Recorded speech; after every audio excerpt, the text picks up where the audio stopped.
What's up, guys? It's Zach or Snaragon here to talk to y'all about the new Otero drum shots brought to you by Drumforge. Let's do it. So first things first, I want to talk about the practicality of the drum shots. So basically what they are for is taking your live audio, adding a sample under it to reinforce the strength of the hit, and basically just taking something that is the way that it is and making it that much bigger and better. So let's get right to it. Now we are in our mix session here in Logic. So what I did for this is I put together a little drum playthrough video of my band Slaves' song Back to the Roots off of the album Beautiful Death.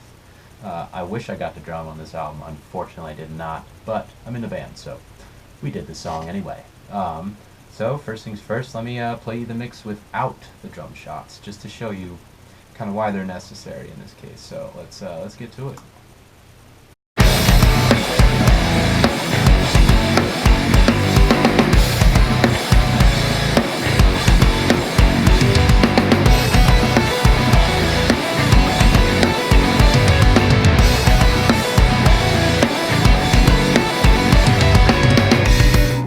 So in the intro, you can already tell snare drum's a bit thin. I tuned it pretty high for this. I'm always such a sucker for a high-tuned snare. And you can tell that the room is pretty much dead in here where I am. I mean, I added a lot of verb in here.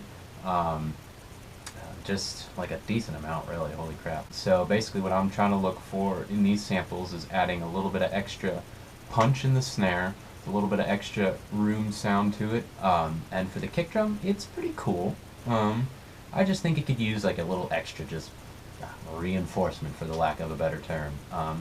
So let's toss the samples in here from the Dave Otero drum shots. I'll open up the trigger page for it, for both of them. And so yeah, I'll just show you where everything's at here now. So let's get it from the top.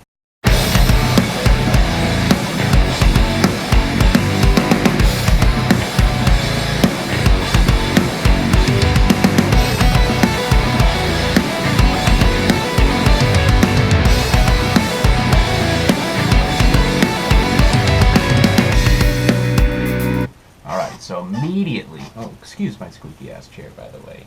Okay. So immediately you can already tell that we got that low end punch from that snare now. Kick drums just got that little extra punch to it. I don't know, man. Way cool. So let's go through each individual sample and why I chose the ones that I did. So for the kick drum first, let's start there. We got the gut kick with the smack enhancer. We got the wolf kick with the verb, trying to get that extra room sound that I was talking about.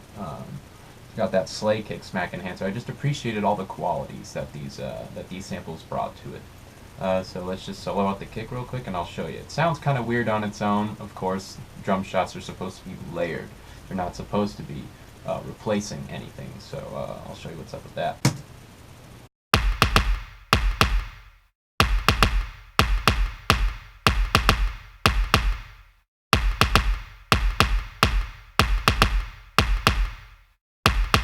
With the snare samples, we got the sleigh snare that he already pre-mixed. We got the gut snare with the smack enhancer. We got the room sound, and then we also got that sleigh snare dry, which I don't know. Everything sounds cool to me, man. So let's solo that out.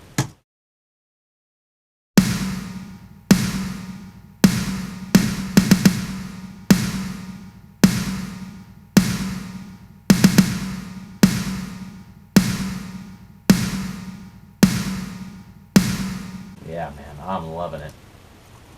So let's talk about this. What is on these samples? What did I add to these samples? Again, I apologize for this chair. I need a new one. It's cheap. It happens. A tape saturator, the J37, to add some warmth to it, and a little bit of channel EQ just to get that nice, I don't know, that mid-range and some extra low-end punch that I was talking about.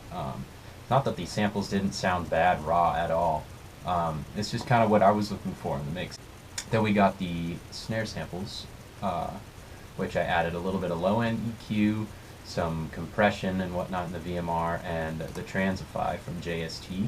I got a little bit of that top-end smack, took down some of the sustain from some of the rooms, took a little bit of more sustain from the mids, and then I added some extra low-end attack, just trying to get some cool, I don't know, just kind of fit that low-end vibe that I was looking for because my live snare was already so thin. Hope you enjoyed this little rundown of the new Dave Otero samples. I only felt like I needed to use the kick and the snare. I personally love what they added. Like I said, it's adding that extra punch and room sound that I felt that my room is lacking, and plus my tuning technique on the snare does not help that at all. And then kick, it just added some nice mid punch, and some nice room sounds for it. So it's cool, man. I really enjoyed these a lot. I definitely could see these being used in a wide variety of things. I know that they were made by a metal producer, working with like Cattle Beat Cap and all kinds of other bands. But it's I used it in a rock mix, and I think it added a nice flair to everything. So definitely, I think it can be used for a wide application of genres, music, all that. So definitely give it a shot, man. Enjoy. I'll put the rest of the drum video in it. Just did a quick take of it. So yeah, check it out, man. Thank you all for watching. Appreciate it.